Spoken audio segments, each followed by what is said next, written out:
편안하셨습니까? 7월의 마지막 날이네요. 31일 금요일입니다. 하나님 앞에 기도함으로 매일 예배 시작합니다. 지나간 한 달도 저희를 지켜주시고 인도해 주신 것 감사합니다. 하나님은 저희들을 향해서 참 신실하셨는데 저희도 하나님 앞에 신실했습니까? 부끄러운 모습으로 살아갔던 것은 아닌지 조심스럽게 삶을 돌아보게 됩니다. 하나님, 우리가 연약할지라도 하나님은 인자와 긍휼을 베푸셨고 우리의 힘으로 감당할 수 없는 일에 기적을 동원하셔서 하나님을 찬송하는 사람들로 살게 하셨사오니 주여, 우리의 입술에 주를 향한 찬송이 끊이지 않게 하여 주옵소서. 주님이 원하시는 아름답고 복된 삶을 살아가도록 복을 주시길 원합니다. 7월의 마지막 날도 우리 하나님 앞에 말씀을 열무로 하루를 시작합니다. 말씀을 열무로 하루를 닫는 이도 있죠. 하나님 그들 모두에게 주님 허락하신 은혜가 풍성하게 임하여서 주의 뜻과 길을 행하는 저희들 모두가 되게 하옵소서. 예수님의 이름으로 간절히 기도하옵나이다. 아멘.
주님이 부르는 음성 널 받아 주시나니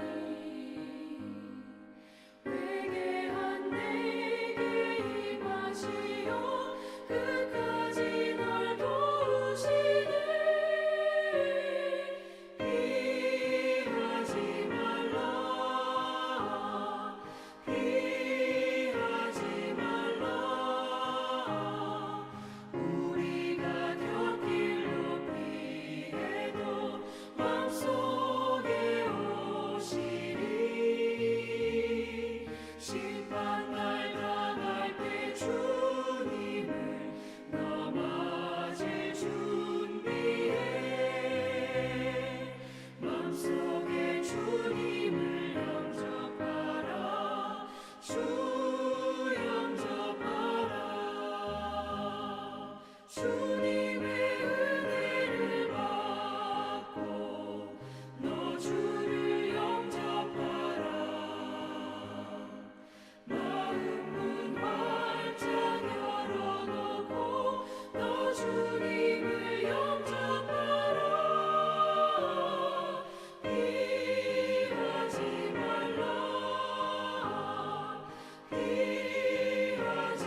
심판날 당할 때 주님을 너 맞을 준비해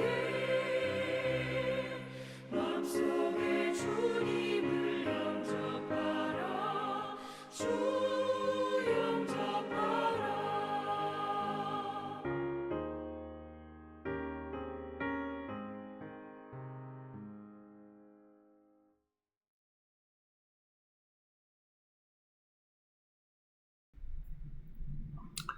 하나님의 말씀 에스겔서 33장 21절로 33절이에요.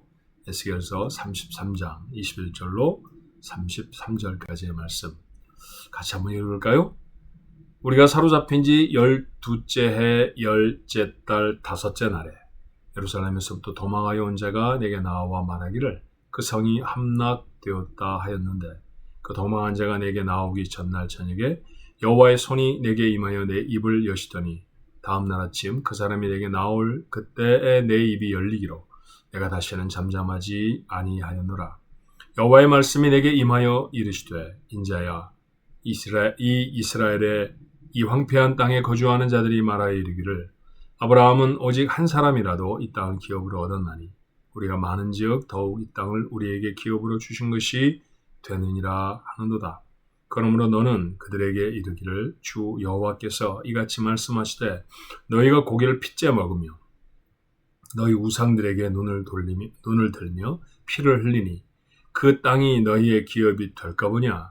너희가 칼을 믿어 가증한 일을 행하며 각기 이웃의 아내를 더럽히니 그 땅이 너희의 기업이 될까 보냐 하고 너는 그들에게 이르기를 주 여호와께서 이같이 말씀하시되 내가 나의 삶을 두고 맹세하노니 황무지에 있는 자는 칼에 엎드러뜨리고 들에 있는 자는 들짐승에게 넘겨 먹히게 하고 산성과 굴에 있는 자는 전염병에 죽게 하리라. 내가 그 땅이 황무지와 공포의 대상이 되게 하고 그 권능의 교만을 그치게 하리니 이스라엘의 산들이 황폐하여 지나갈 사람이 없으리라. 내가 그들의 행한 모든 가증한 일로 말미암아 그 땅을 황무지와 공포의 대상이 되게 하면 그때 내가 여호와인 줄을 그들이 알리라 하라.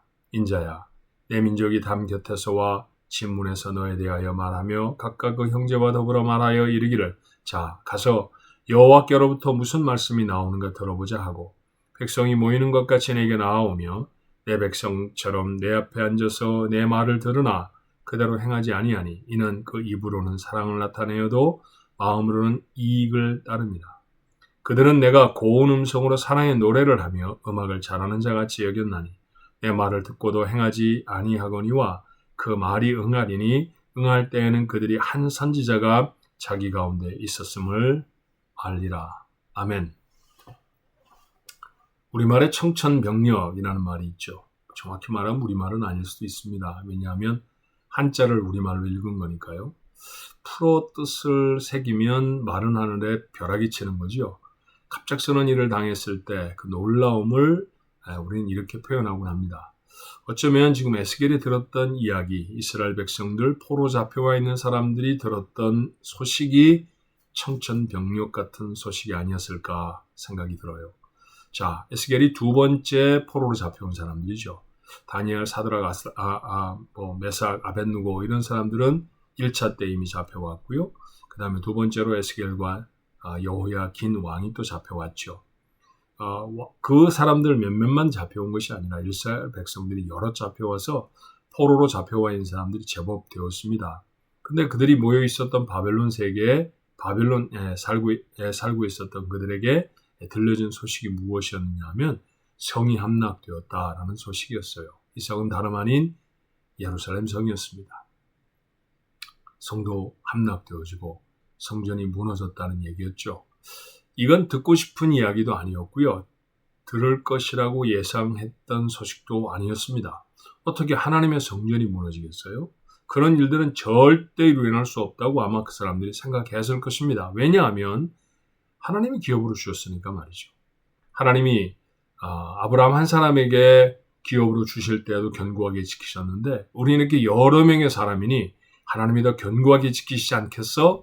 라고 턱없이 생각했던 것입니다. 그러면서도 그들은 자신의 삶을 돌이키지 않아요.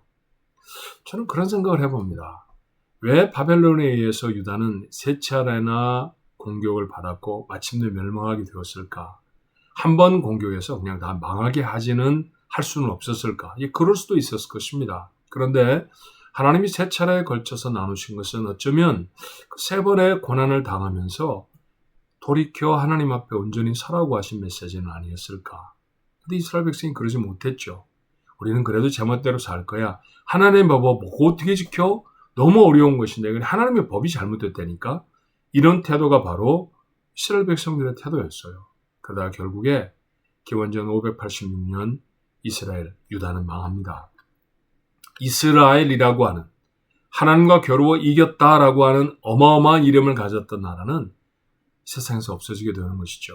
이후에 다시 바벨론의 포로가 돌아와서 성을 쌓고 나라를 이루고 그러기까지 그 나라는 존재도 없이 흔적도 없이 사라져버리는 나라가 되고 말았어요. 자, 이 안타까움을 하나님은 어떻게 말씀하십니까? 선지자들 하나님이 계속 보내시죠. 우리는 지금 에스겔서를 읽고 있는데 에스겔도 그 중에 한 사람이었고 예레미야를 보내시기도 했고요. 그러면 그들에게 말씀하시잖아요. 너희들을 위해서 심판할 것이다. 죄에서 돌이켜야 된다. 근데 이스라엘 백성이 안 그랬어요. 아무리 말씀을 전해도 그들은 삶을 변화시키지 않았습니다. 심판이 아무리 예고되어져도 그들은 그 심판을 듣기만 하지 자신의 삶을 변화시키는 도구로 사용하지 않았어요. 오늘 말씀에 내 말을 들으나 그대로 행하지는 않으니 이는 그 입으로는 사랑을 나타내어도 마음으로는 이익을 따른다라는 말입니다. 하나님의 말씀이 의로운 말씀인 줄 알고 오라 이렇게 고개를 끄덕이지만 그러나 여전히 우리의 가슴을 지배하는 생각은 우리의 이익이라는 거죠. 의를 따라 사는 사람이 되어야 하겠습니까? 아니면 이익을 따라 사는 사람이 되어야 하겠습니까? 하나님이 옳다고 하시는 일을 따라 사는 사람이 되어야죠. 자, 이것이 바로 2500년 전쯤에 이스라엘 백성 속에 있었던 사건으로만 치부할 수 없는 까닭입니다. 오늘 이 말씀은 우리에게 얼마나 중요한 도전이 되는지 몰라요. 도전이 되는 만큼 두렵기도 합니다. 오늘 우리들은 하나님의 말씀을 듣고 있습니까? 세상의 소리들의 귀가 기울여지죠. 무엇을 하면 우리에게 더 이익이 된다. 예컨대 어떤 곳에 집을 사면, 어떤 주식을 사면, 어디에다 투자를 하면, 어떤 모양으로 예금을 하면, 어떤 모양으로 자산을 증식시키는 계획을 가지면 우리가 더 잘 살 것이다. 나쁜 소식은 아닐 수도 있습니다만 그렇지만 그것에 귀를 기울이는 것 이상으로 하나님의 말씀에 귀 기울여야 하지 않나요? 뉴스를 켜고 하나님의 이 세상에 일어나는 사건들에 대해서는 우리가 귀를 주지만 정작 하나님의 말씀을 우리의 눈에 담고 마음에 담는 시간들은 그것보다 턱없이 부족한 삶을 살아가는 건 아니겠습니까? 매일 예배를 드리는 가장 중요한 이유가 뭘까요? 매일매일을 하나님 앞에 나아가 하나님의 말씀을 들음으로 시작하거나 또는 마친다라고 하는 중요한 의미를 갖는 것 아닙니까? 그래야 합니다. 하나님의 말씀을 들어야죠. 그런데 한 걸음 더 나아가야 합니다. 이스라엘 백성들은 선지자들의 소리를 듣기는 들었어요. 저 사람이 하나님의 말씀을 하니까 가서 들어볼까? 그리고 에스겔의 집 앞으로 모여들기도 했답니다. 그런데 그들이 선지자의 소리를 어떻게 들었나요? 그저 노랫소리처럼 들었다는 거예요. 삶을 변화시켜야 하는 두렵고 떨리는 말씀으로 듣지를 못했다는 것입니다. 구약 성경을 열든 신약 성경을 열든 그 속에서 하나님이 우리에게 하시는 메시지를 들을 수 있어야 하고요. 가슴이 떨리는 소리로 들어야 합니다. 그리고 삶을 바꿔야죠. 우리는 육체를 입고 있는 하나님 앞에 거룩하다, 온전하다 말할 수 있는 사람이 없어요. 그래서 날마다 스스로를 살펴야 하고 하나님 앞에 회개해야 하고 날마다 주님이 원하시는 삶을 살아가도록 피 흘리는 노력으로 주 앞에 서야 합니다. 하나님의 말씀이 우리에게 그런 도구가 되어줄 것이고 또 우리 안에 보내신 성령이 우리를 도우셔서 하나님이 원하시는 모습으로 살아가게 하실 것입니다. 한 달을 살면서도 더 많은 재화를 이루지 못한 것에 대한 안타까움이 아니라 하나님이 원하시는 모습을 더 가까이 삶에 두지 못했던 것이 안타까움이 되어야 하죠. 또 다른 한 달을 맞이할 것입니다. 새로운 시작을 앞두고 있는 우리들의 마음의 결단이 오늘 이 에스겔이 주고 있는 마지막 말씀처럼 마음에 담겼으면 좋겠어요. 하나님의 말씀을 마음에 담으십시다. 그리고 그 말씀을 행하여 살아가는 우리 가족들 모두가 되시기를 주님의 이름으로 축원합니다. 기도하겠습니다. 은혜가 많으신 하나님, 주의 말씀을 오늘 가슴에 담습니다. 하나님이 하시는 말씀을 하나님의 말씀으로 듣게 하옵소서. 노랫가락처럼 들어버리지 않게 하시고 습관에 매여서 늘 그런 말씀으로 그렇게 지나버리지 아니하도록 도와주옵소서. 삶을 살피는 거울이 되게 하시고 잘못된 부분이 있다고 하면 돌이켜 하나님 앞에 회개하고 새롭게 서서 하나님이 우리를 어떻게 회복시키시는지를 경험할 수 있도록 하나님 도와주옵소서.